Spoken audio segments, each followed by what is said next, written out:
Okay, so if you remember in the last video that I recorded, the wilderness project, I'm showing on screen real quick.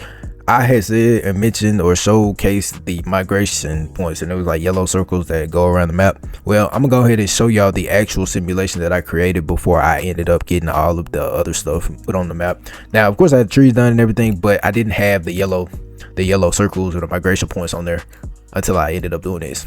Okay, so this right here is the actual simulation that I had built on top of the migration game.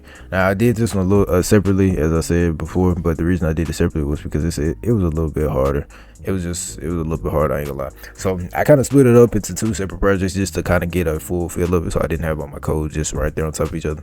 But as you can see, I have my player, or my simulator player right here, and he has like an alert detection radius. So as he moves throughout the world, you see, or makes noise basically, the alert detection or the alert radius grows further or bigger. So as you can see, they migrate to different spots across the map, and they do it at different times, but I might have it set to the same time right now, I'm not sure. But if you notice, when I get close up to the deer, or if I enter his detection radius and I'm near my detection radius, it shows that it's alert.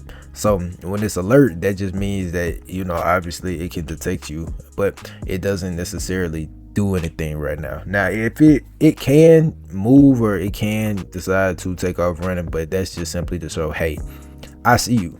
Now whenever my box gets into its actual, or my player gets into its actual detection radius, depending on what state the deer is in, then it might do the migration, or it might take off running.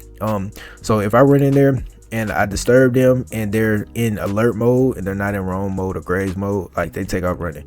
You see they go to a different location, and that goes for every other deer group. So as you can see, they stay still, and you come over here, get into their box, they see you, they alert, you get into their box. Neither one of them are in alert mode right now, they're in roam mode right now. So because of the fact that they're not paying attention, they don't take off running. But if I were to come back through while they were not in roam mode, you see they take off running. So yeah, that, like I said, that's just the simulation portion of it. It's kind of self-explanatory if you just, you know, pay attention. But depending on how big my circle gets and all the different variables or things that cause the deer to take off running, I'm able to, you know, change the direction and, you know, get close enough. But obviously it's not going to have those, you know, indicators on the actual game. This is the simulation just to show how the deer move and how they kind of congregate and be around each other. So I thought it was really cool. Obviously you can do it bigger or smaller. I just made my map this big because it's kind of how I seen the game actually being, but I might condense it or whatever. But I hope y'all boys enjoyed the migration simulator.